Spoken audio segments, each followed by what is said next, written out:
أعوذ بالله من الشيطان الرجيم.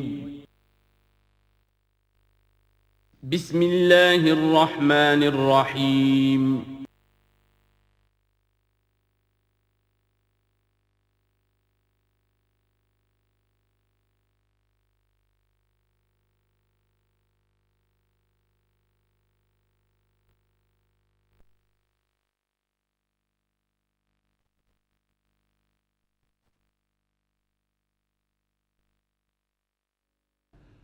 الحمد للہ وکفا والصلاة والسلام علی عبادہ الذین اصطفیٰ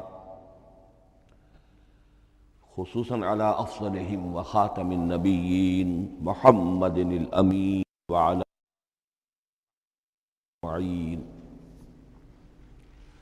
اما بعد فاعوذ باللہ من الشیطان الرجیم. بسم اللہ الرحمن الرحیم. رب اشرح لي صدري ويسر لي امري واحلل عقدة من لساني يفقهوا قولي. اللهم ربنا آنس وحشتنا في قبورنا وارحمنا بالقرآن العظيم. اللهم اجعله لنا إماما ونورا وهدى ورحمة. اللهم ذكرنا منه ما نسينا وعلمنا منه ما جهلنا وارزقنا تلاوته آناء الليل وآناء النهار واجعله لنا حجة يا رب العالمين آمین. کل دو نشستوں میں تعارف قرآن کے ضمن میں جن عنوانات پر گفتگو ہو چکی ہے ان میں سے ایک تشنا رہا قرآن حکیم کی ترتیب اور تقسیم. اس کی تدوین کے بارے میں گفتگو ہماری مکمل ہو چکی تھی کہ قرآن حکیم کی تدوین 3 مراحل میں مکمل ہوئی. اولاً خود حضور صلی اللہ علیہ وسلم نے اللہ تعالیٰ ہی کے حکم سے قرآن مجید کو مرتب کر دیا اور اس مرتب شکل میں امت کو منتقل کیا. ترتیب معین ہو چکی تھی لیکن وہ کتابی شکل میں ما بین الدفترین جمع نہیں ہوا. اس کے بعد دوسرا مرحلہ آیا حضرت ابوبکر صدیق رضی اللہ تعالی عنہ کے عہد خلافت کے دوران، جب بہت سے حفاظ شہید ہو گئے جنگ یمامہ میں تو تشویش پیدا ہوئی کہ قرآن حکیم کو کتابی شکل کے اندر مرتب بھی کر لیا جائے، جمع کر لیا جائے. چنانچہ یہ کام حضرت ابوبکر صدیق کے عہد خلافت میں پورا ہو گیا اور اس کے لیے مصحف کا نام حضرت عبداللہ ابن مسعود کی تجویز پر حضرت ابوبکر صدیق رضی اللہ تعالی عنہ نے طے کیا.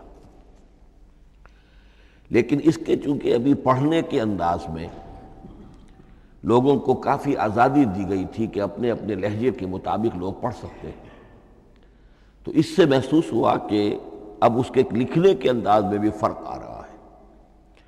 تو اس لیے ضرورت محسوس ہوئی کہ اس کا ایک اسکرپٹ، ایک رسم الخط جو متفق علیہ ہو، اجماعی ہو، وہ طے کر دیا جائے.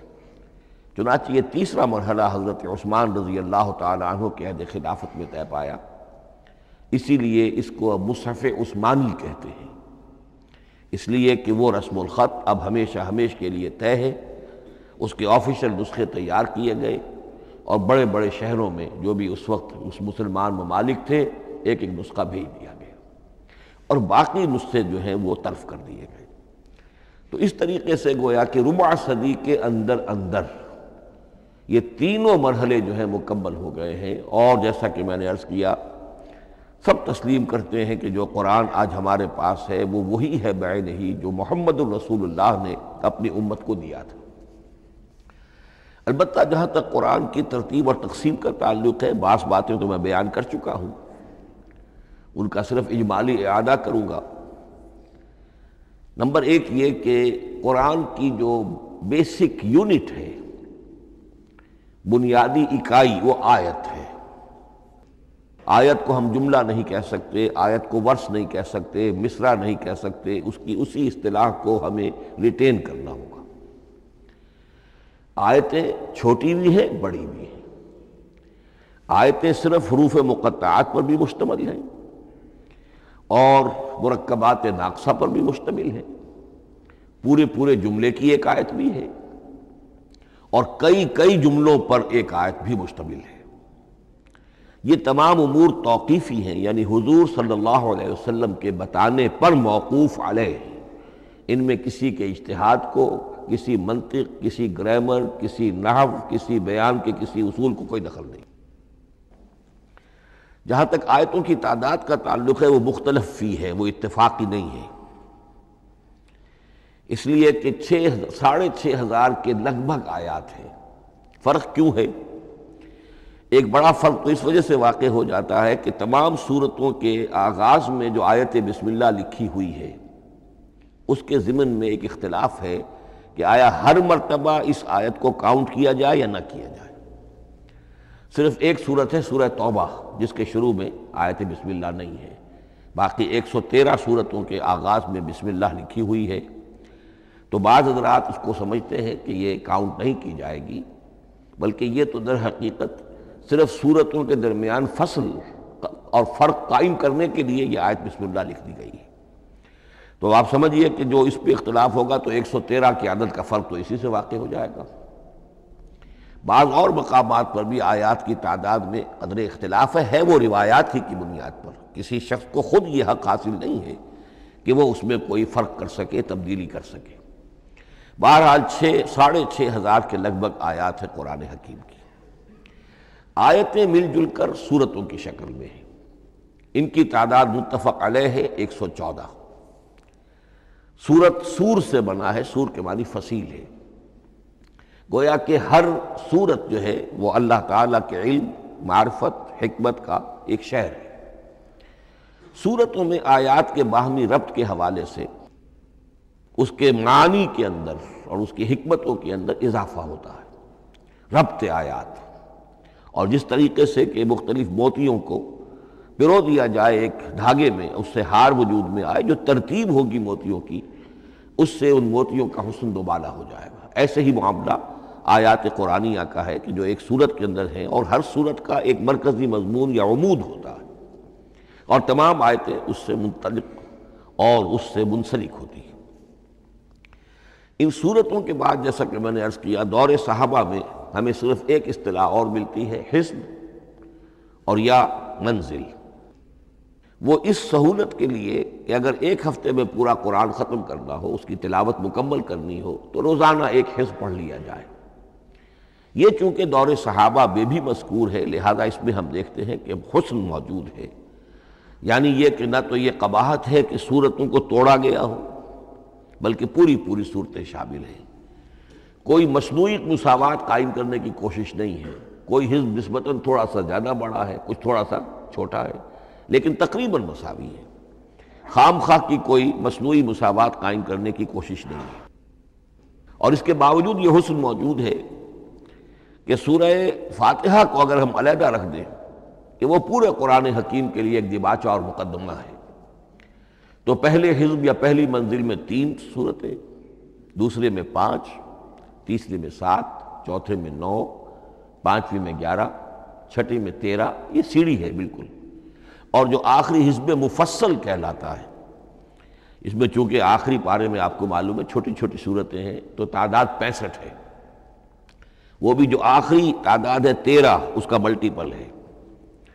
بہرحال یہ حزب یہ بھی دور صحابہ میں اس کا تذکرہ ہمیں ملتا ہے۔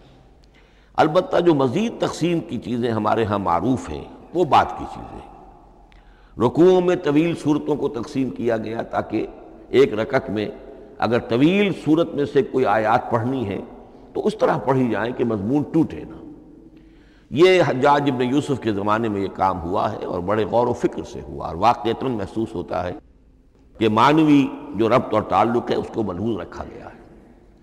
لیکن جو دوسری تقسیم ہمارے ہاں معروف ہو گئی ہے وہ پاروں کی ہے، اول تو یہ معلوم نہیں کہ یہ تقسیم کب ہوئی، مجہول الزمان ہے یہ۔ نمبر 2 یہ کہ اس میں یہ زیادتی بھی نظر آتی ہے کہ سورتوں کی فصیلیں توڑ دی گئی ہیں۔ گویا کہ ایک مصنوعی مساوات قائم کرنے کے لیے کہ 30 دن میں اگر قرآن مجید ختم کرنا ہو، ہر مہینے میں ایک ختم قرآن کوئی شخص کرنا چاہے تو روزانہ ایک پارہ پڑھ کر، لیکن یہ کہ اس میں وہ حسن موجود نہیں ہے، بلکہ یہ قباحت موجود ہے کہ صورتوں کاٹ دی گئی۔ اس کے بعد اب جو بات مجھے عرض کرنی تھی وہ یہ ہے کہ زیادہ عرصہ نہیں گزرا کہ قرآن حکیم کی ترتیب اور تقسیم کے ضمن میں ایک اور حقیقت سامنے آئی ہے، اور یہ حقیقت یہ ہے کہ قرآن حکیم کی سورتوں کے گروپس ہیں۔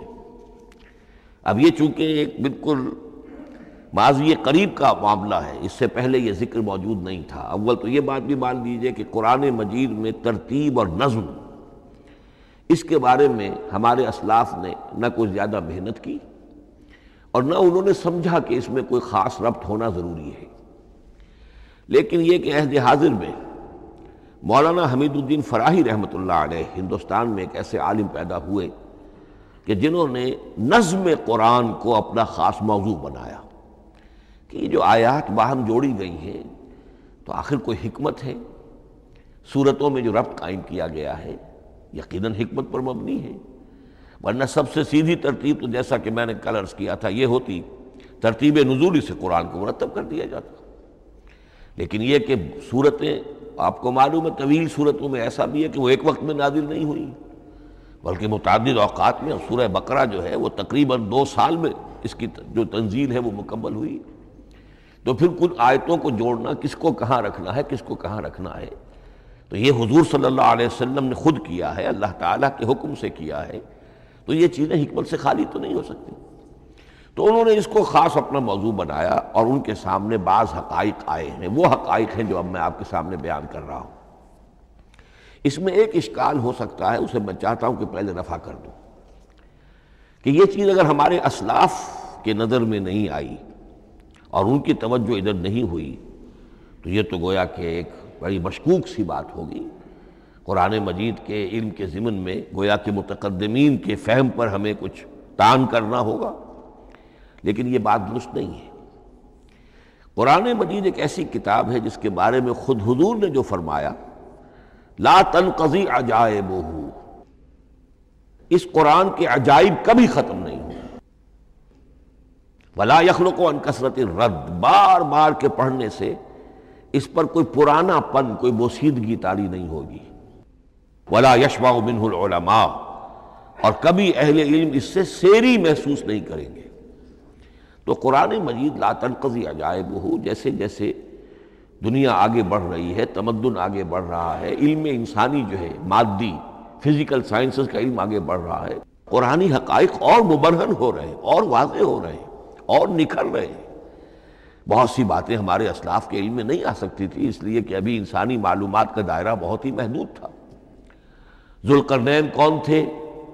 اب چونکہ تاریخ مفسرین کے علم میں نہیں تھی تو سکندر اعظم کو سمجھا گیا کہ ذوالقرنین ہے، حالانکہ سکندر کی شخصیت اور ذوالقرنین کی وہ شخصیت جو قرآن میں بیان ہوئی ہے دونوں میں کوئی مناسبت ہے ہی نہیں۔ اسی طریقے کا معاملہ یہ کہ نظم قرآن کا ایک پہلو کہ جو ابھی پوری طریقے سے آشکارا نہیں ہوا تھا، یہ دور وہ ہے کہ جس میں اللہ کی فضل و کرم سے وہ بات بھی اب کھل کر سامنے آئی ہے، اور اس سے در حقیقت توثیق ہو رہی ہے حضور کے اس فرمان کی کہ لا تنقضی عجائبہ، اس کے عجائب کبھی ختم نہیں ہوں گے۔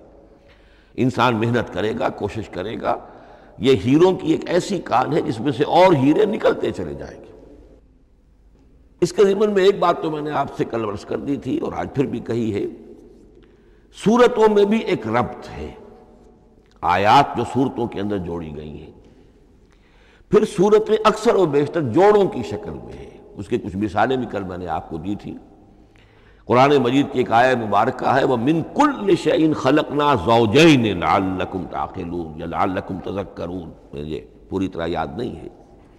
ہم نے ہر شے کو جوڑوں کی شکل میں پیدا کیا، اگرچہ اس کو چونکہ قرآن مخلوق نہیں ہے ہم اس پر اس کا اطلاق نہیں کریں گے، لیکن من کل شیء خلقنا زوجین، اس میں اس قدر کیٹیگوریکل سٹیٹمنٹ ہے کہ معلوم ہوتا ہے کہ یہ اصول اتنا اللہ تعالیٰ کے ہاں اتنا پسندیدہ ہے کہ قرآن مجید کی صورتوں میں بھی یہ صورتوں کے بھی جوڑوں کی شکل میں ہونا یہ بہت ہی اظہر من الشمس ہے۔ بعض جگہوں پر تو اظہر من الشمس ہے، بعض جگہوں پر ذرا تدبر کر کے بات معلوم ہوتی ہے۔ البتہ کہیں کہیں آپ کو نظر آئے گا کچھ منفرد صورتیں بھی ہیں، اور ان میں سے بعض یا جب دوران ترجمہ یہ چیزیں آئیں گی تو اب میں صرف اس وقت حوالہ دے سکوں گا، بڑی تیزی سے ہمیں چلنا ہوگا، اس وقت میں چاہتا ہوں کہ ذہن میں یہ حقائق بیٹھ جائیں۔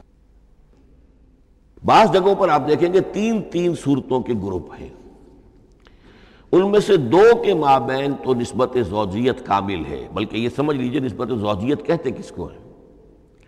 دو چیزیں مل کر کسی مقصد کی تکمیل کریں، ان دونوں میں ایسی نسبت ہونی چاہیے ریسیپروکل کہ وہ ایک دوسرے کی تکمیل کے لیے اور کسی مقصد کے حصول کے لیے ان کے مابین ایک تعلق قائم ہو، یہ زوجیت ہے۔ اسی طریقے سے قرآن مجید میں جب صورتیں آتی ہیں جوڑوں کی شکل میں تو کسی مضمون کا ایک رخ وہ ایک صورت میں آ جائے گا، اس کا دوسرا رخ دوسری صورت میں آ جائے گا، اور دونوں مل کر جسے ہم کہتے ہیں تصویر کے دونوں رخ، وہ رخ مکمل ہو جائیں گے، بات پوری ہو جائے گی۔ البتہ بعض جگہوں پر ہے تین تین صورتوں کے سب گروپس ہیں۔ میں اس معاملے میں گروپ کا لفظ ریٹین کر رہا ہوں اس لیے کہ قدیم تو یہ تصور تھا نہیں، جدید اصطلاح ہے، تو اس میں چونکہ اب بہت سے الفاظ انگریزی زبان کے اب اردو میں آ گئے ہیں کہ اس کی جگہ کوئی اور بہت ہی کوئی کوشش کر کے لفظ آیا جائے تو وہ شاید زیادہ عام فہم نہیں ہوگا، یا عام فہم ہے۔ تو گروپس اور سب گروپس، چھوٹے گروپ بڑے گروپ، تو یہ چھوٹے گروپ جو ہے تین تین صورتوں کے، ان میں سے دو کے مابین تو نسبت زوجیت بتمام و کمال ہوگی، اور تیسرے کی حیثیت ضمیمے کی ہوگی۔ اس کی مثالیں بعد میں آئیں گی۔ البتہ یہ جو ضمیمے ہوتے ہیں خود ان کے، یا جو دوسری منفرد صورتیں ہیں، خود ان میں آپ کو فصل کے ساتھ نسبت زوجیت مل جائے گی۔ اس سے آگے چلیے، اب اصل ہے وہ شے جس کو میں آج چاہتا ہوں بیان کرنا۔ قرآن حکیم کی صورتوں کی ایک گروپنگ اس اعتبار سے سامنے آئی، کچھ صورتیں مکی پھر مدنی، پھر مکی پھر مدنی، پھر مکی پھر مدنی، پھر مکی پھر مدنی۔ ایسا کیوں ہے؟ بڑی قابل غور بات ہے، اس میں کوئی حکمت ہے؟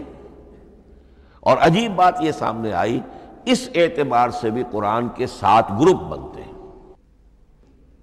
ہر گروپ میں ایک یا ایک سے زائد مکی صورت اور پھر ایک یا ایک سے زائد مدنی صورتیں، ایک گروپ پورا ہو گیا۔ دوسرے گروپ میں پھر ایک یا ایک سے زائد مکی صورت، پھر ایک یا ایک سے زائد مدنی صورتیں، وہ پھر گروپ مکمل ہو گیا۔ یہ گروپ بھی قرآن حکیم میں 7 ہیں۔ یہ گروپ جو ہے قرات کے لیے نہیں ہے، یہ گروپ جو ہے معنوی تقسیم ہے، غور و فکر کے اعتبار سے، کہ ہر گروپ کا ایک عمود ہے، ایک مرکزی مضمون ہے، اور جس طریقے سے صورتیں دو مل کر ایک مضمون کی تکمیل کرتی ہیں، اسی طرح ہر گروپ کی مکی اور مدنی صورتیں مل کر ایک بڑے مضمون کی تکمیل کرتی ہیں۔ اس طریقے سے گویا کہ یہ قرآن مجید میں 7 گروپ ہیں بڑے بڑے، جو کہ جس میں کہ صورتیں جو ہیں وہ جمع کی گئی ہیں۔ مثلا میں اب آپ کو اشارتاً بتا دوں، پہلے گروپ میں سورہ مکی جو ہے وہ صرف ایک ہے، سورہ فاتحہ، تعداد میں تو ایک ہے، وہ اپنے حجم کے اعتبار سے چھوٹی بھی ہے لیکن بہت بھاری صورت ہے۔ وَلَقَدْ آتَيْنَاكَ سَبْعًا مِنَ الْمَثَانِي وَالْقُرْآنَ الْعَظِيمِ، محض اس صورت کو بھی قرآن عظیم کہا گیا ہے۔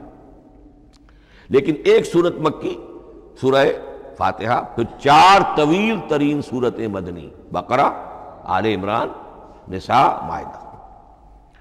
دوسرے گروپ میں 2 صورتیں مکی، 2 مدنی، الانعام، الاعراف مکیات، الانفال، التوبہ مدنیات۔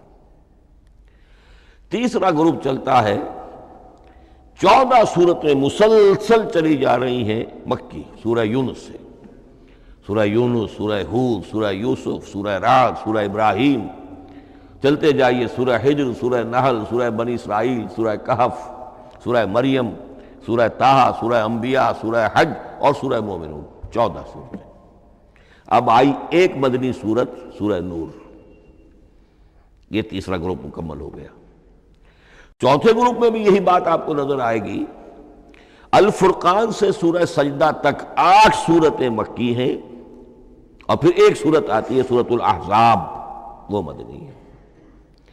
اب یہ جو ایک ایک صورتیں آئی ہیں، سورہ نور اور سورہ احزاب، ہر شخص کو اندازہ ہو جائے گا یہ آپس میں جوڑے کی شکل رکھتی ہیں، ان کے مضامین بہت ایک دوسرے سے مشابہ ہیں، بہت مشابہ ہیں۔ لیکن یہ کہ وہ اس طریقے کا جوڑا نہیں ہے کہ اسی گروپ میں ان کا جوڑا موجود ہو، اس کا جوڑا جو ہے وہ دوسرے گروپ میں ہے۔ پھر آئیے پانچواں گروپ ہے سورہ سبا سے احقاف تک، یہ 13 صورتیں مکی ہیں، اور پھر سورہ محمد صلی اللہ علیہ وسلم سے سورۃ الحجرات تک 3 صورتیں مدنی ہیں، یہ کل 16 صورتیں ہیں۔ چھٹے گروپ میں سورہ قاف سے سورہ واقعہ تک 7 صورتیں یہ مکی ہے، اور سورہ حدید سے سورہ طلاق تک 10 صورتیں مدنی ہیں، یہ 17 صورتیں ہیں۔ آخری جو ہے وہ سورۃ الملک سے سورۃ الاخلاص تک 46 صورتیں، اور سورہ معوذتین جو ہے یہ 2 ہے کہ جو مدنی ہے۔ بعض کا اس میں اختلاف ہے، وہ میں بعد میں عرض کروں گا، لیکن جو میری رائے ہے وہ میں آپ کے سامنے رکھ رہا ہوں۔ اس طریقے سے یہ 7 گروپ جو ہیں قرآن مجید میں سورتوں کے وجود میں آئے۔ ہر گروپ کا ایک مرکزی مضمون ہے۔ مثلا پہلے گروپ کا مرکزی مضمون شریعت ہے۔ سورہ فاتحہ میں اہدنا الصراط المستقیم، اے اللہ ہمیں سیدھا راہ دکھا، سیدھے راستے کی ہدایت بخش۔ اب وہ سیدھا راستہ کیا ہے؟ شریعت خداوندی، شریعت الہی، اور شریعت مکمل ہو جاتی ہے ان 4 صورتوں میں۔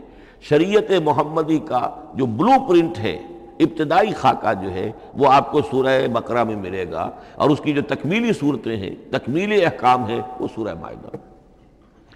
اس کے علاوہ اس گروپ میں جو زیادہ زور ہے وہ سابقہ امت مسلمہ سے گفت و شنید۔ سابقہ امت مسلمہ میں یہودی اور نصارہ دونوں شامل ہیں۔ اب ان پر جرح بھی ہے، ان پر تنقید بھی ہے، ان کو ملامت بھی ہے، ان کو ان کی قرارداد جرم ان کے خلاف جو ہے وہ بھی دی گئی ہے، اور پھر یہ کہ ان کو معزول کر کے اور نئی امت کو اس مقام پر نصب کرنے کا اعلان ہے، اور ان کو بڑی زوردار دعوت ہے کہ اب محمد پر ایمان لاؤ اور قرآن پر ایمان لاؤ صلی اللہ علیہ وسلم۔ یہ پہلا گروپ ہے۔ اسی طریقے سے ہر گروپ کا، اب یہ ساتھ ساتھ جب ہم چلیں گے تو میں تفصیل کے ساتھ بیان کرتا جاؤں گا کہ اس گروپ کا یہ مرکزی مضمون ہے، اور اس طور سے یہ صورتیں آپس میں ایک دوسرے کے ساتھ مربوط ہیں۔ ان گروپوں میں آپ نے دیکھا ہوگا کہ پہلے اور آخری گروپ ان کی ایک ریسیپروکل سی صورت ہے کہ پہلے گروپ میں مکی صورت صرف ایک چھوٹی سی، اور مدنی صورتیں 4-6 پارے سے زائد پر پھیلی ہیں، جبکہ آخری گروپ میں سارے دونوں پارے جو ہے سورہ ملک سے شروع ہو کر مکی صورتوں پر مشتمل ہے، آخر میں آ کر چھوٹی چھوٹی صورتیں وہ مدنیات ہیں۔ یہ ایک دوسرے کے بالکل ریسیپروکل ہیں، کانورس۔ لیکن دوسرا گروپ ادھر سے اور دوسرا ادھر سے، یعنی چھٹا، یہ بڑے متوازن ہیں۔ 2 صورتیں مکی، 2 مدنی، اور ادھر 7 صورتیں مکی اور 10 مدنی، لیکن 7 صورتیں جو ہیں وہ 3 رکوعوں کی ہیں، ان میں سے ایک 4 رکوع کی بھی ہے، اور اکثر و بیشتر وہ جو دوسری ہے وہ 2 رکوعوں کی ہے، تقریباً متبادل بنتی ہے۔ تو درمیان میں جو ہے ان میں جو مدنی صورتوں کا حصہ بہت کم ہے، اکثر و بیشتر جو ہے وہ مکی صورتیں ہیں۔ ان مکی صورتوں کے اندر بھی جو 6 گروپ تقریباً بنتے ہیں، اس لیے کہ پہلی گروپ کے اندر تو مکی صورت صرف سورہ فاتحہ ہے، تو ان میں سے پہلے 2 گروپوں میں رسالت کا مضمون مرکزی مضمون ہے، درمیانی 2 گروپوں میں توحید کا مضمون مرکزی مضمون ہے، آخری 2 گروپوں میں انذار آخرت کا مضمون مرکزی مضمون ہے۔ آخری صورتیں آپ کو معلوم ہے سورہ قاف سے شروع ہو کر، تو پھر یہ انذار آخرت جو ہے ان سب کا مرکزی مضمون ہے۔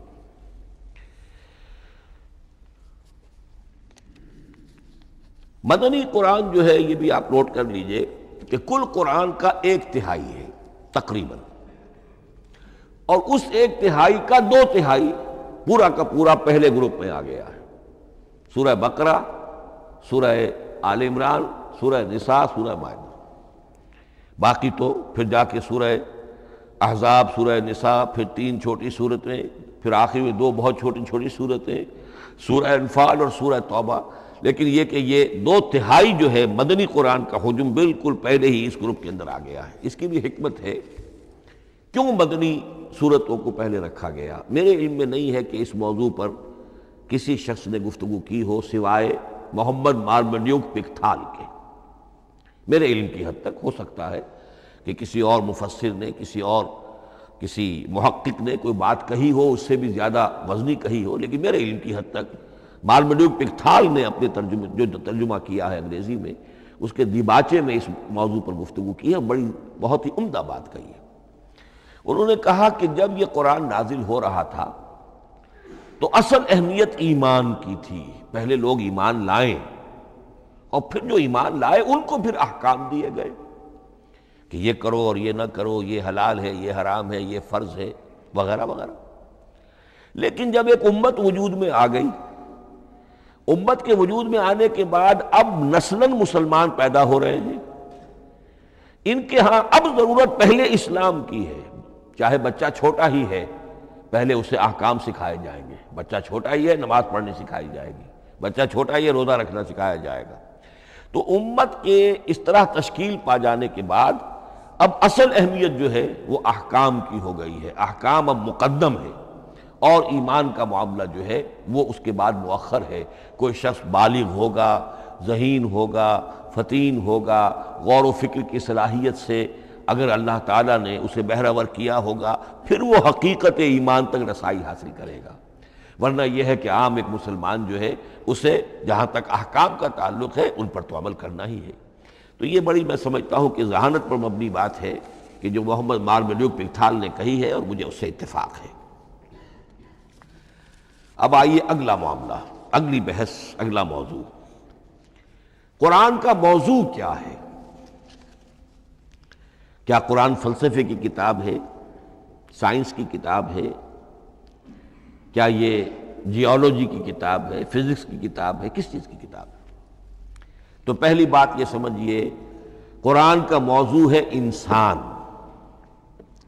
لیکن انسان کی اناٹمی نہیں، انسان کی فزیولوجی نہیں، انسان کی انتھروپولوجی نہیں، کچھ نہیں، انسان کی ہدایت۔ یہ ہدایت کا لفظ بنیادی ہے قرآن مجید کے لیے۔ چنانچہ دیکھیے ذرا نوٹ کر دیجئے، سورہ بقرہ کے شروع ہی میں ھدی للمتقین، پھر اس کے وسط میں ھدی للناس، سورہ یونس میں فرمایا ھدی ورحمۃ للمؤمنین، سورہ لقمان میں فرمایا ھدی ورحمۃ للمحسنین، سورۃ البقرہ اور النحل میں فرمایا، نمل میں ھدی وبشریٰ للمؤمنین، آل عمران میں وموعظۃ للمتقین، ھدی وموعظۃ للمتقین، پھر 3 مرتبہ الہدیٰ هو الذی ارسل رسولہ بالہدیٰ ودین الحق لیظہرہ علی الدین کلہ۔ الہدیٰ، ہدن نکرہ ہے، الہدیٰ معرفہ ہو گیا، یعنی ہدایت کاملہ، ہدایت تامہ، ہدایت ابدی۔ اسی طرح سورۃ النجم میں فرمایا وَلَقَدْ جَاءَهُم مِّن رَّبِّهِمُ الْهُدَىٰ، سورۃ الجن میں وَإِنَّا لَمَّا سَمِعْنَا الْهُدَىٰ آمَنَّا بِهِ، سورہ بنی اسرائیل میں وَمَا مَنَعَ النَّاسَ أَن يُؤْمِنُوا إِذْ جَاءَهُمُ الْهُدَىٰ، سورہ بنی اسرائیل میں بھی یہ الفاظ آئے، سورہ کہف میں بھی آئے۔ تو قرآن کا موضوع ہے ہدایت، اور اس کو اب ذہن میں رکھیے کہ انسان کے علم کے 2 گوشے ہیں۔ علم انسانی 2 حصوں میں منقسم ہے، ایک حصہ ہے فزیکل ورلڈ کا علم جو حواس کے ذریعے سے حاصل ہوتا ہے، مادی حقائق ان کا علم۔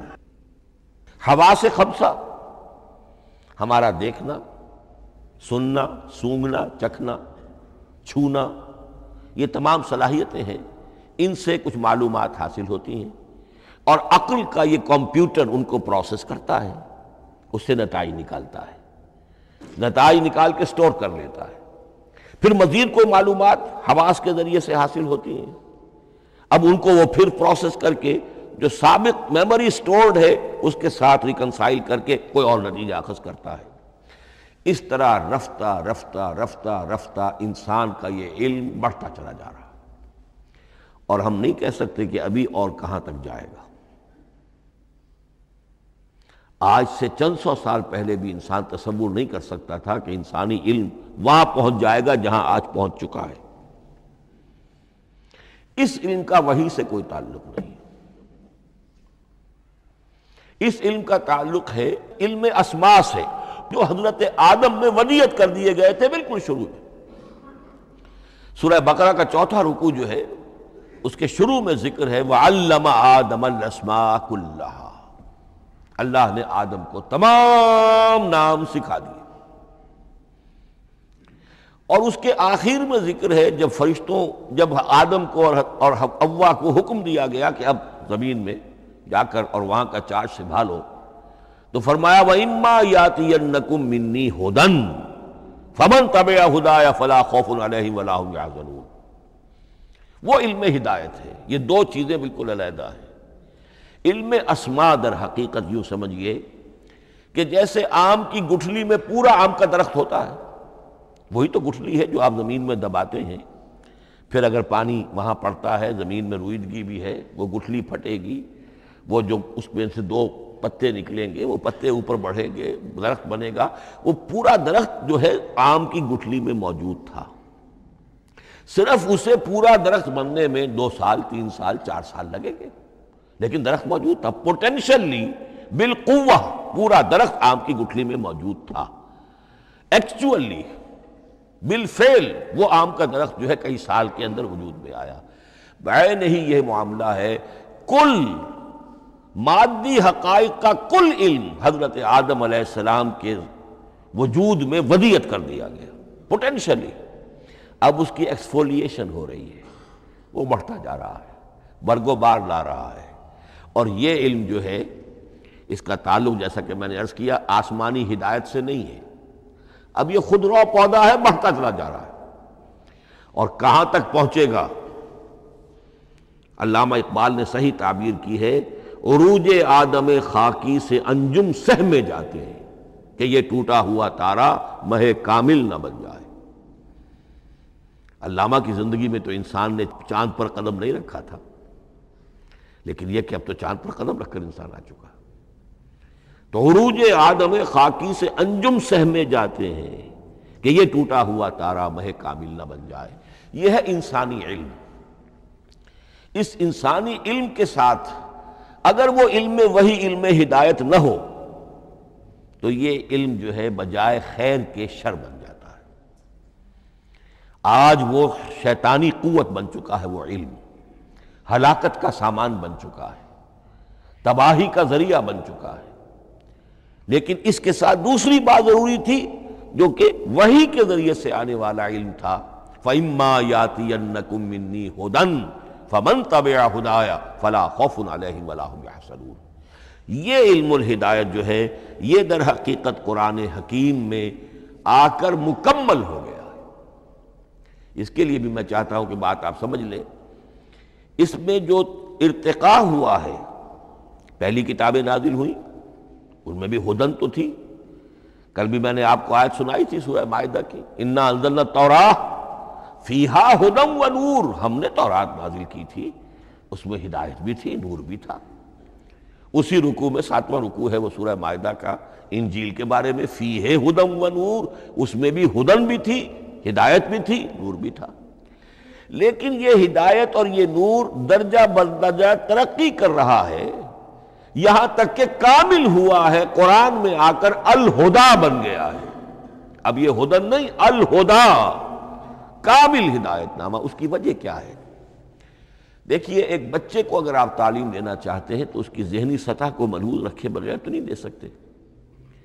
آپ چاہے پی ایچ ڈی استاذ رکھ دیں کسی بچے کے لیے، بچہ بھی پرائمری کی تعلیم پا رہا ہے، وہ پی ایچ ڈی کا استاذ کیا کچھ پلا دے گا اس کو، کیا پڑھا دے گا اس کو؟ اس کی اپنی استعداد جو ہے ابھی اتنی کم ہے کہ اسی کی مناسبت سے اسے تعلیم دی جائے گی، رفتہ رفتہ وہ آگے بڑھے گا، یہاں تک کہ وہ اپنے پوری عقل کے اور شعور کی پوری شدت اور قوت کو پہنچ جائے گا، بلوغت کو پہنچ جائے گا۔ اب اسے آخری علم پڑھایا جائے گا، اب اسے فلسفہ پڑھایا جائے گا، پہلے وہ ہسٹری پڑھ رہا تھا، اب فلسفی آف ہسٹری پڑھے گا۔ اس حوالے سے تدریجاً اللہ تعالیٰ نے تورات میں صرف احکام ہے، حکمت ہے ہی نہیں،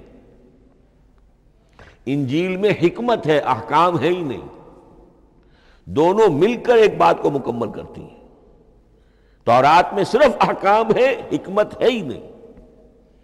جیسے کہ میں نے عرض کیا تھا، بچے کو آپ بتا دیتے ہیں بھئی روزہ ٹوٹ جاتا ہے اس طریقے سے، روزے کا مطلب یہ ہے اب دن بھر کھانا کچھ نہیں ہے، چاہے بچہ ابھی 6 سال کا ہے، 7 سال کا ہے، 8 سال کا ہے، آپ بتا رہے ہیں احکام تو دے دیے جائیں، یہ کرو یہ نہ کرو، یہ ڈوز ہیں یہ ڈونٹس ہیں۔ تو احکام 10، دی 10 کمانڈمنٹس، احکام دیے گئے، حکمت نہیں۔ ابھی حکمت کا تحمل ان کے لیے ممکن نہیں تھا، ابھی وہ عہد طفولیت ہے نوع انسانی کا۔ یوں سمجھیے کہ آج سے 3500 سال قبل کا انسان، 1400 قبل مسیح میں تورات دی گئی ہے حضرت موسیٰ علیہ السلام کو۔ اب یہ 2000 مسیح آنے والا ہے تو 3400 سال پہلے کی بات ہے، تو انسانی ذہن ابھی جس سطح پر تھا، یہاں تک کہ 2000 سال پہلے حضرت مسیح علیہ السلام کے بھی الفاظ انجیل میں موجود ہیں، اب بھی موجود ہیں۔ اپنے حوارین سے آپ نے فرمایا تھا ابھی مجھے تم سے اور بھی بہت سی باتیں کہنی تھیں، مگر ابھی تم ان کا تحمل نہیں کر سکو گے، جب وہ فارقلیت آئے گا تو تمہیں سب کچھ بتائے گا۔ یہ پیشین گوئی تھی محمد الرسول اللہ صلی اللہ علیہ وسلم۔ ابھی تم تحمل نہیں کر سکتے، ابھی 600 برس اور چاہیے تمہاری ذہنی بلوغت کے لیے۔ تو الہدا مکمل ہوا ہے قرآن حکیم میں آ کر۔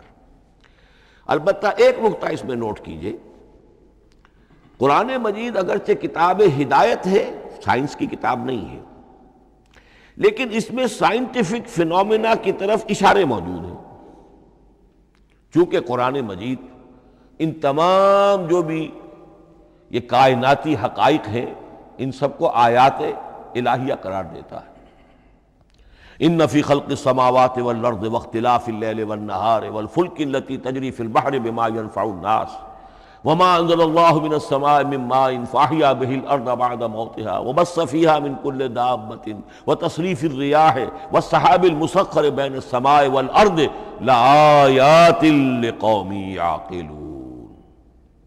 یہ سب نشانیاں ہیں اللہ کی، اللہ کی قدرت، اللہ کی عظمت، اللہ کی علم کامل، اللہ کی حکمت بالغہ، سب نشانیاں۔ تو یہ جو فزیکل فینومینا ہیں ان کی طرف قرآن ریفر کرتا ہے۔ بعض حقائق وہ ہے کہ جن کا تعلق ایسٹرونومی سے ہے، کل فی فلک یسبحون، یہ تمام اجرام سماویہ جو ہیں یہ اپنے اپنے مدار میں تیر رہے ہیں، معلوم ہوا ہر شے حرکت میں ہے۔ انسان پر تو ایک دور ایسا گزرا ہے وہ یہ سمجھتا تھا زمین ساکن ہے اور سورج حرکت کر رہا ہے، پھر ایک دور آیا کہا نہیں سورج ساکن ہے، زمین حرکت کرتی ہے، اس کے گرد چکر لگاتی ہے، اور آج ہمیں معلوم ہوا ہر شے حرکت میں ہے، ہر شے۔ سورج کا بھی اپنا ایک مدار ہے، اس میں وہ حرکت کر رہا ہے اپنے پورے کنبے کو لے کر، یہ پورا سولر سسٹم اس کا کنبہ ہے، اس پورے کنبے کو لے کر وہ بھی ایک مدار میں حرکت کر رہا ہے۔ تو معلوم ہوا کل فی فلک یسبحون۔ اب یہ کل کا لفظ جس طرح منقع ہو کر، جس طرح مبرہن ہو کر، جس شان کے ساتھ آج وہ حویدہ ہوا ہے، واضح ہوا ہے، آج سے پہلے انسان کو معلوم نہیں تھا۔ تو یہ جو فزیکل فینومینا ہے جن کی طرف قرآن مجید ریفر کرتا ہے، یہ اگرچہ قرآن کا اصل موضوع نہیں ہے، لیکن ایک بات جان لیجئے کہ قرآن مجید میں ان فزیکل فینومینا کے بارے میں جو بات کہی گئی ہے وہ غلط نہیں ہو سکتی، اور یہ وہ حقیقت ہے کہ جو اس دور میں آ کر اتنی واضح ہوئی ہے۔ آپ نے نام سنا ہوگا ڈاکٹر مورس بکائی کا، یہ فرانسیسی سرجن تھے، انہوں نے مطالعہ کیا، کمپیریٹو اسٹڈی کی قرآن بائبل دونوں کی، بائبل سے مراد اولڈ ٹیسٹمنٹ نیو ٹیسٹمنٹ دونوں، اور وہ اس نتیجے پر پہنچا کہ پورے قرآن میں کوئی ایک لفظ ایسا نہیں ہے جسے ہماری ساری سائنسی انکشافات میں سے کسی نے غلط ثابت کیا، جبکہ تورات میں بے شمار چیزیں ایسی ہیں کہ سائنس انہیں غلط ثابت کر چکی ہے۔ The science, the Quran and the Bible. اب یہ بات بڑی اہم ہے، اس کو بڑی خوبصورت انداز میں ڈاکٹر رفیع الدین مرحوم نے کہا ہے کہ یہ کائنات اللہ کا فعل ہے، عمل ہے، اس کی تخلیق ہے، اس کی تدبیر ہے، اور قرآن اللہ کا قول ہے۔ قول و عمل میں تضاد ممکن نہیں، عام انسان کے قول و عمل میں تضاد ممکن نہیں، اللہ کے قول و فعل میں اور قول و عمل میں تضاد ہو سکتا ہے۔ ہاں یہ ہو سکتا ہے کہ ایک دور میں انسانوں نے بات سمجھی نہ ہو، ان کا ذہن وہاں تک پہنچا نہ ہو، ان کی معلومات کا دائرہ ابھی اس حد تک ہو کہ ان حقائق تک نہ پہنچا ہو، لیکن جیسے جیسے وقت آئے گا مزید حقائق منکشف ہوں گے، اور یہ بات اور زیادہ سے زیادہ واضح سے واضح تر ہوتی چلی جائے گی کہ جو کچھ قرآن میں لکھا ہے وہی برحق ہے، ہاں آج سے پہلے انسانی ذہن اس حد تک رسائی حاصل کرنے کا اہل نہیں تھا۔ اور یہ ہے در حقیقت آیت قرآن حکیم کی، یہ سورہ حامیم السجدہ کی لاسٹ بٹ ون آیت ہے، سنریہم آیاتنا فی الآفاق وفی انفسہم حتی یتبین لہم انہ الحق، ہم انہیں دکھاتے چلے جائیں گے اپنی نشانیاں آفاق میں بھی انفس میں بھی، سنریہم آیاتنا فی الآفاق وفی انفسہم حتی یتبین لہم، یہاں تک کہ یہ بات پوری طرح نکھر کر مبرہن ہو کر ان کے سامنے واضح ہو جائے گی انہ الحق، کہ قرآن حق ہے۔ اور اسی کی حقیقت جو ہے جیسا کہ میں نے عرض کیا، ایک تو مورس بکائی کو ذہن میں رکھیے، اور ایک اور شخص کینیڈا میں ایک بہت بڑا ڈاکٹر ہے کہ جو ایمبریولوجسٹ ہے، اور اس کی جو ٹیکسٹ بکس ہے جو ایمبریولوجی پر، علم جنین یعنی رحم مادر میں جو بچے کی پرورش ہوتی ہے کیسی ہوتی ہے، کن کن سٹیجز سے گزر کر ہوتی ہے، یہ علم جنین یا ایمبریولوجی، تو سٹینڈرڈ ٹیکسٹ بک ہے دنیا میں اس کی، ڈاکٹر کیتھل مور کی۔ اور وہ حیران رہ گیا کہ میں نے جب قرآن کا مطالعہ کیا کہ آج سے 1400 برس قبل، جبکہ نہ مائکروسکوپ تھی نہ ڈسیکشن ہوتا تھا ابھی ہیومن باڈی کا، یہ حقائق جو قرآن بیان کر رہا ہے، وَلَقَدْ خَلَقْنَا الْإِنسَانَ مِنْ صُلَالَةٍ مِّن مَّاءٍ مَّهِينٍ ثُمَّ جَعَلْنَاهُ نُطْفَةً فِي قَرَارٍ مَّكِينٍ ثُمَّ خَلَقْنَا النُّطْفَةَ عَلَقَةً فَخَلَقْنَا الْعَلَقَةَ مُضْغَةً فَخَلَقْنَا الْمُضْغَةَ عِظَامًا فَكَسَوْنَا الْعِظَامَ لَحْمًا، یہ کہاں سے معلوم ہوئے؟ اور واقعہ یہ ہے کہ اس سے زیادہ صحیح تعبیر ممکن نہیں۔ تو یہ حقائق ذہن میں رکھیے کہ اگرچہ قرآن مجید سائنس کی کتاب نہیں ہے، لیکن جن سائنسی حقائق یا جن سائنسی فنومینا کی طرف قرآن نے ریفر کیا ہے وہ یقیناً حق ہے، چاہے تاحال ہم ان کی حقانیت کو نہ سمجھ پائیں۔ مثلا آج بھی مجھے نہیں معلوم کہ قرآن جو 7 آسمان کہتا ہے تو وہ 7 آسمان سے کیا مراد، مجھے نہیں معلوم، لیکن مجھے یقین ہے کہ ایک وقت آئے گا کہ انسان سمجھے گا کہ ٹھیک ٹھیک یہ الفاظ جو ہیں 7 آسمان یہ منطبق ہوتے ہیں اس حقیقت پر جو آج ہمارے علم میں آئی ہے، پہلے نہیں آئی تھی۔ البتہ ایک اور نقطہ جو بہت اہم ہے عملی اعتبار سے، میں نے اسی لیے یہ ساری تمہید کی ہے کہ قرآن سائنس کی کتاب نہیں ہے، نہ سائنس کی ہے نہ ٹیکنالوجی کی ہے۔ اس حوالے سے ایک بڑا منطقی نتیجہ نکلتا ہے، اور وہ یہ ہے کہ اگر ہمارے اسلاف نے قرآن کی ان آیات کا کوئی خاص مفہوم معین کیا اپنے دور کی معلومات کی سطح پر، ہمارے لیے لازم نہیں ہے کہ ہم اس کی پیروی کریں۔ سائنسی فنومینا کو جو سائنسی ترقی ہو رہی ہے اس کے حوالے سے سمجھیں گے۔ یہاں تک کہ اب آخری بات عرض کر رہا ہوں، خود حضور کا فرمان بھی اس میں قطعی نہیں ہوگا۔ یہ بات بہت ثقیل اور گراں گزرے گی بہت سے لوگوں پر۔ سائنس اور ٹیکنالوجی میں اگر حضور کی کوئی حدیث بھی سامنے آ جائے تو اس کو بھی ہم کوئی دلیل قطعی نہیں سمجھیں گے۔ اس کی وجہ کیا ہے؟ ایک واقعہ بہت اہم ہوا حضور کی زندگی میں۔ حضور جب ہجرت فرما کر تشریف لائے مدینہ منورہ، تو آپ کو معلوم ہے کہ حضور کی پیدائش مکے کی، ساری زندگی آپ نے وہاں گزاری۔ وہ وادی غیر ذی زرع ہے، وہاں کوئی پیداوار، کوئی زراعت، کوئی کاشت ہوتی ہی نہیں تھی، آپ کو کوئی تجربہ سرے سے نہیں تھا۔ ہاں تجارت کا تجربہ تھا، بھرپور تجارت کی تھی۔ یہاں آئے تو آپ نے دیکھا کھجوروں کے سلسلے میں انصار مدینہ تعبیر نخل، وہ اس کا ایک اصطلاح ہے۔ کھجور ایک ایسا پودا ہے جس کا ایک فیمیل فلاور ہوتا ہے اور ایک میل علیحدہ۔ اب میل فلاور اور فیمیل فلاور ان دونوں کو قریب لے آئیں تو اس سے اس بات کا زیادہ امکان ہو جاتا ہے فرٹیلائزیشن ہو اور پھل بنے اور زیادہ آپ کو پھل حاصل ہو، فصل زیادہ ہو۔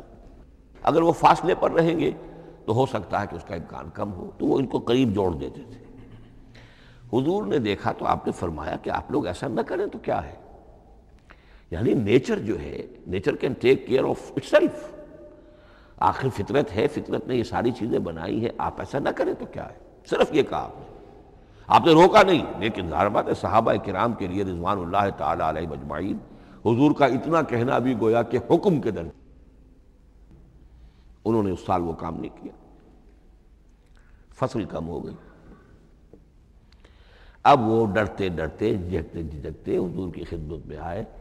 حضور آپ نے فرمایا تھا ہم نے وہ نہیں کیا، تعبیر نخل اس سال نہیں کی ہم نے، فصل کم ہوئی ہے۔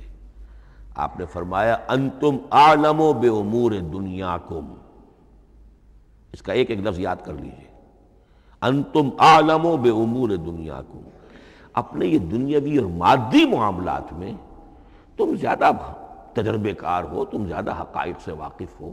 میں عالموں کا لفظی ترجمہ یہاں کرنا جو ہے اس کی جرت مجھے نہیں ہو رہی، تم زیادہ واقف ہو ان چیزوں سے، میں یہ چیزیں سکھانے نہیں آیا۔ آپ ٹیکنالوجی پڑھانے نہیں آئے تھے، آپ طب سکھانے نہیں آئے تھے، آپ کوئی اور سائنس پڑھانے نہیں آئے تھے، ورنہ تو ہم شکوہ کرتے کہ آپ نے ہمیں ایٹم بم بنانا کیوں نہیں سکھا دیا پہلے ہی۔ نہیں، یہ موضوع ہی نہیں ہے۔ قرآن کا موضوع معین ہونا چاہیے۔ قرآن کا موضوع انسان کی ہدایت، اس ہدایت کے لیے جس قدر اس کو ضرورت ہے علم کی کہ وہ جو یہ فزیکل فینومینا ہیں ان کے حوالے سے بھی ہدایت حاصل کرے، اس حد تک ان کا تذکرہ ہے۔ لیکن یہ یقین اور ایمان ہونا چاہیے کہ قرآن مجید کے الفاظ میں جو شے مضمر ہے وہ کبھی غلط ثابت نہیں ہوگی۔ یہ ہو سکتا ہے کہ قرآن کی کسی آیت کا کوئی مفہوم ہمارے اسلاف نے 1000 برس پہلے یا 600 برس پہلے سمجھا ہو اور وہ مفہوم غلط ثابت ہو جائے، وہ ایک علیحدہ بات ہوگی، لیکن قرآن مجید کا ٹیکسٹ جو ہے اس کے اندر کہیں ایسی بات نہیں آ سکتی۔ اب آئیے فہم قرآن کے اصول۔ ظاہر بات ہے کہ اس موضوع پر اصول تفسیر پر کوئی مجھے تفصیلی اس وقت گفتگو کرنے کا موقع تو نہیں ہے، البتہ یہ کہ 7 گنتی کر کے چیزیں نوٹ کر لیجئے کہ جس سے قرآن مجید کے فہم میں سہولت حاصل ہوگی۔ پہلی بات وہ جو کسی درجے میں پہلے بھی سامنے آ چکی ہے، قرآن کا اسلوب استدلال منطقی نہیں ہے، فطری ہے۔ ایک ہوتا ہے منطق کی گتھیوں سے اور منطق کے اصولوں سے اور منطق کی دلیلوں سے بات ثابت کی، یہ نہیں۔ قرآن فطرت انسانی کے مطابق بات کرتا ہے۔ ایک ان پڑھ شخص بھی قرآن کو اپنے سے دور یا اپنے آپ کو قرآن سے دور نہیں سمجھے گا اگر ذرا سا وہ قرآن کو سمجھ سکتا بس۔ لیکن یہ ہے کہ قرآن مجید کا جو اسلوب ہے وہ ایک تو یہ کہ منطقی نہیں، فطری ہے، یا اس میں اگر ایک لفظ کا اضافہ کیا جائے خطابی ہے۔ خطابی کیا ہوتا ہے؟ جو میں کل عرض کر چکا ہوں، خطبے کی ایک شان ہوتی ہے، وہ دلیل کے ساتھ ساتھ جذبات سے بھی اپیل کرتا ہے، اور اس میں آپ کو ایک اپنے باطن میں جھانکنے کی دعوت دی جاتی ہے۔ تم ذرا اپنے باطن میں جھانک کر دیکھو۔ بعض آیات ایسی ہیں، بڑی پیاری آیات ہیں، افی اللہ شک فاطر السماوات والارض، بس کیا اللہ کی ہستی میں بھی کوئی شک ہو سکتا ہے جو آسمان اور زمین کا پیدا کرنے والا ہے؟ غور کرو، سوچو۔ تو یہ صرف آپ کے دروں بینی، آپ کو اپنے اندر جھانکنے کی دعوت ہے۔ اسی طرح اَإِنَّكُمْ لَتَشْهَدُونَ أَنَّ مَعَ اللَّهِ آلِهَةً أُخْرَىٰ، کیا واقعتاً تم اس کی گواہی دیتے ہو کہ اللہ کے ساتھ کوئی اور بھی الہ ہے؟ یہ گویا کہ کسی کے آنکھوں میں آنکھیں ڈال کر پیئرسنگ آئیز کے ساتھ کسی سے سوال کرنا، کیا واقعی؟ اور اس میں حقیقت کون سی ہے پس منظر میں؟ یہ بنائے ہوئے ڈھکوسلے ہیں، ان پر خود تمہارا دل مطمئن نہیں ہے۔ تم کہتے تو ہو یہ ہمارا عقیدہ ہے اور یہ ہماری بات ہے اور یہ ہمارا موروثی عقیدہ ہے، ھذا ما وجدنا علیہ آباءنا، ہم نے آباء، لیکن واقعتاً غور تو کرو، کیا واقعی تم گواہی دیتے ہو کہ اللہ کے سوا کوئی اور الہ بھی موجود ہے؟ اس کو آپ کہیں گے خطابی انداز۔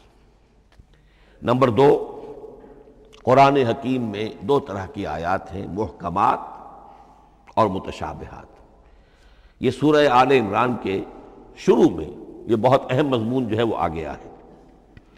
هو الذی انزل علیک الکتاب منہ آیات محکمات ہن ام الکتاب واخر متشابہات، آل عمران آیت نمبر 7۔ اب یہ جو متشابہات ہیں یہ کون سی ہیں اور محکمات ہیں وہ کون سی ہیں، اس کو ذہن میں رکھیے۔ نمبر 1، محکم قطعی، تمام جتنی بھی آیات احکام ہیں وہ محکم ہیں، یہ کرو یہ نہ کرو، یہ جائز یہ حرام، آیات احکام محکم، اسی ایک مادے سے لفظ بنا ہے یہ، محکم بھی اور احکام حکم۔ البتہ عالم غیب کی ساری خبریں متشابہات میں سے، عالم غیب ہو، عالم ارواح ہو، عالم برزخ ہو، عالم آخرت ہو، ان کے تمام حقائق یہ متشابہات میں سے، ان کو ہم حقیقتاً سمجھ نہیں سکتے، ہمارا تجربہ ہی نہیں، ہمارا کوئی مشاہدہ ہی نہیں۔ جیسا کہ ایک حدیث میں آیا ہے، جنت کی جو بھی نعمتیں ہیں، ایک تو وہ نعمتیں جن کا ذکر قرآن میں ہے اور ان الفاظ میں ہے جن سے ہم واقف ہیں۔ اب ان میں تو یہ ہے کہ حور و قصور اور پھل اور یہ اور دودھ اور شہد اور وغیرہ وغیرہ وغیرہ، وہ چیزیں ہم جانتے ہیں، تو وہ بھی حق ہیں، ایسے ہی ہوں گی، اتوب ہی متشابہہ، لیکن یہ صرف نزل ہے، یہ تو ابتدائی مہمان نوازی ہے، نزل من غفور الرحیم۔ جو اصل ضیافت ہونی ہے اہل جنت کی، اس کے بارے میں فرمایا وہ نعمتیں دینے ملیں گی، ما لا عین رات ولا اذن سمعت وما خطر علی قلب بشر، جو نہ کسی آنکھ نے کبھی دیکھی، نہ کسی کان نے کبھی سنی، نہ کسی انسان کے دل پر ان کا خیال تک وارد ہو، انہیں ہم کیا سمجھیں گے؟ تو عالم برزخ، عالم آخرہ، عالم غیب، عالم ارواح، ان کی تمام چیزوں کو ہم آیات متشابہات میں سے سمجھیں گے۔ البتہ یہ جو سائنٹیفک فنومینا والی باتیں ہیں مادی علوم کی، ان میں یہ ہے کہ متشابہ اور محکم ہونے کا معاملہ بدلتا چلا جا رہا ہے۔ جب تک وہ ہمارا سائنسی علم وہاں تک نہیں پہنچا تھا، وہ آیت ابھی متشابہ تھی، سمجھ میں نہیں آ رہی تھی، لیکن اب جب کہ وہ بات وہاں پہنچ گئی اور کھل گئی بات، اب معلوم ہوا کل فی فلک یسبحون، اب یہ آیت محکمات میں آ گئی، اب یہ وہ بات نہیں رہی کہ جس کا صحیح مفہوم سمجھنا ہمارے لیے مشکل ہو۔ تیسری بات، تفسیر اور تعویل میں کیا فرق ہے؟ تفسیر کا عام طور پر لفظ استعمال ہوتا ہے لفظی طور پر، الفاظ کی بحث، نحوی بحث، قواعد گرامر جو ہے ان کے حوالے سے جو بحث کی جائے گی وہ تفسیر ہے، اور اس کی اصل حقیقت اور مدلول کو سمجھنے کی جو کوشش کی جائے گی وہ تعویل ہے۔ تو یہ دو الفاظ جو ہیں یہ مختلف ہوں گے، تفسیر اور تعویل۔ نمبر 4، تعویل عام اور تعویل خاص، یہ بہت اہم موضوع ہے۔ دیکھیے قرآن مجید نازل ہوا ایک خاص ٹائم اینڈ سپیس پس منظر میں، آج سے 1400 برس قبل 610 عیسوی سے لے کر 632 عیسوی تک نازل ہوا، حجاز میں نازل ہوا۔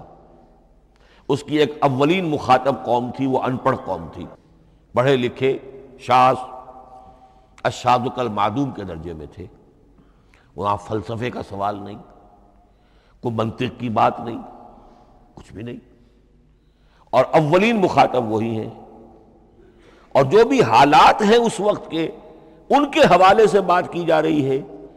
اب قرآن مجید کی ہر آیت پر اولاً غور ہوگا اس اعتبار سے، جب یہ نازل ہوئی ہے تو اس کا اس وقت کیا مفہوم سمجھا گیا، اس خاص کانٹیکسٹ میں، ٹائم اینڈ سپیس کانٹیکسٹ میں کیا مفہوم سمجھا گیا، یہ ہے تعویل خاص۔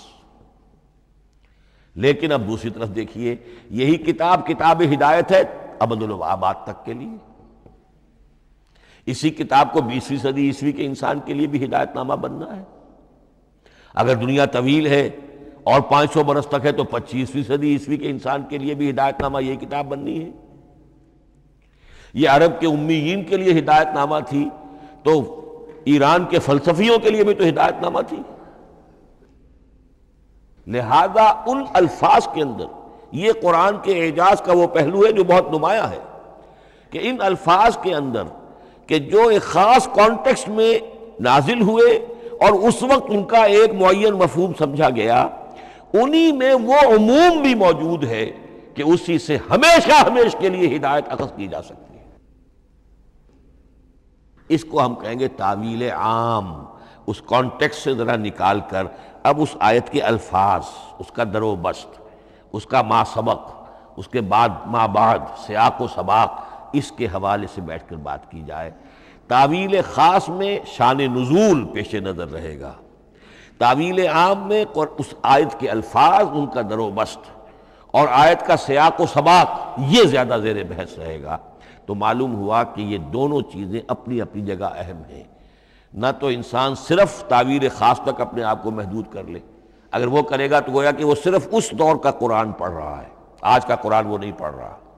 قرآن کے اندر تو واقعتاً یہ شان ہے کہ میں جس کے لیے الفاظ یہ استعمال کیا کرتا ہوں کہ ہر دور کے افق پر ایک خورشید تازہ کے مانند طلوع ہوگی یہ کتاب۔ معلوم ہوگا آج کا قرآن ہے، یہ ہمیں آج ملا ہے قرآن، اور گویا کہ آج جو ہمیں مسائل درپیش ہے ان کا حل ہے جو یہ قرآن پیش کر رہا ہے۔ یہ اس کا اعجاز ہے، یہ اس کا کمال ہے۔ اس اعتبار سے نوٹ کیجئے تعویل خاص اور تعویل عام، یہ الفاظ چونکہ بار بار دورہ ترجمہ آئیں گے تو اس لیے میں نے ان اصطلاحات سے چاہا کہ آپ واقف ہو جائیں۔ ایک اور اس میں بات سمجھنے کی ہے تذکر اور تدبر۔ قرآن سے بنیادی ہدایت حاصل کر لینا، اس کے لیے قرآن انتہائی آسان ہے۔ وَلَقَدْ يَسَّرْنَا الْقُرْآنَ لِلذِّكْرِ فَهَلْ مِن مُدَّكِرٍ۔ ذرا سی انسان کو عربی آتی ہو کہ براہ راست قرآن کا مفہوم آپ کے ذہن اور قلب پر نازل ہوتا چلا جائے، بس قرآن کا اصل جو پیغام ہے، جو اس کی اصل ہدایت ہے، اس کی تمثیل یوں سمجھیے کہ سمندر میں اگر کوئی آئل ٹینکر جو ہے ٹوٹ جائے تو میلوں جو آئل ہوتا ہے وہ سطح سمندر کے اوپر پھیل جاتا ہے، سطح پر رہے گا، نیچے تو جائے گا نہیں۔ تو یوں سمجھیے کہ قرآن مجید کا جو لب لباب ہے، لب لباب، وہ اس کی سطح پر موجود ہے، لیکن اس کے یہ مطلب نہیں ہے کہ صرف سطح ہی سطح ہے، اس کی گہرائی فیتم لس، اس کی گہرائی وہ ہے کہ جس کی کوئی حد نہیں۔ اب اس کے لیے تعمق، گہرائی میں غوطہ زنی کرنا، قرآن میں ہو غوطہ زن اے مرد مسلمان، اس کے اعتبار سے یہ دنیا کی مشکل ترین کتاب، اچھی طرح سمجھ لیجیے، اس کی تہ تک پہنچنا ممکن ہی نہیں۔ غلطی سے ہم کبھی کبھی کسی شخص کی مدح کرتے ہوئے کہہ دیتے ہیں فلاں شخص کو قرآن پر بڑا عبور حاصل ہے۔ ایک عالم دین نے یہ الفاظ میرے بارے میں کہہ دیے تھے، میں نے فوراً ٹوک دیا۔ میں نے کہا آپ کیا، یہ قرآن کی آپ نے گویا کہ قرآن مجید کی شان میں گستاخی کی ہے، قرآن کی توہین کی ہے۔ عبور کہتے ہیں ایک کنارے سے دوسرے کنارے کو چلے جانا، دریا عبور کر لیا، قرآن کے کنارے ہے ہی نہیں، یہ ناپیدا کنار سمندر ہے، اس سمندر کا کوئی کنارہ نہیں، نہ اس کی گہرائی اور نہ اس کے کنارے۔ لہذا پوری زندگی کوئی امام راضی ہو، کوئی زمخشری ہو، کوئی ہو، پوری زندگی کھپا کر بھی وہ یہ نہیں کہہ سکے گا کہ میں نے قرآن مجید کو بتمام و کمال سمجھ لیا ہے۔ معاذ اللہ، معاذ اللہ، معاذ اللہ، ناممکن۔ وراء الورا ثم وراء الورا، یہ ہے تذکر اور تدبر۔ اس کے لیے تو پوری زندگی انسان کھپائے، پورا وقت اس کے لیے لگائے، پوری صلاحیت کھپا دے، تب بھی وہ بہت سی جگہوں پر پھر بھی کہے گا واللہ عالم۔ امام رازی کو بھی نہ معلوم کتنے مقامات پر جا کر یہ کہنا پڑا ہے کہ اللہ بہتر جانتا ہے۔ اعلم ان ھذا المقام مقام غامض عمیق محیب، یہ مقام تو بہت محیب ہے، پرہیبت ہے، بہت گہرا ہے، بہت غامض ہے۔ امام رازی کہہ رہے ہیں، 30 جلدوں میں تفسیر لکھنے والا شخص۔ اقول قولی ھذا واستغفر اللہ لی ولکم ولسائر المسلمین والمسلمات۔ Subscribe to our channel by clicking the subscribe button.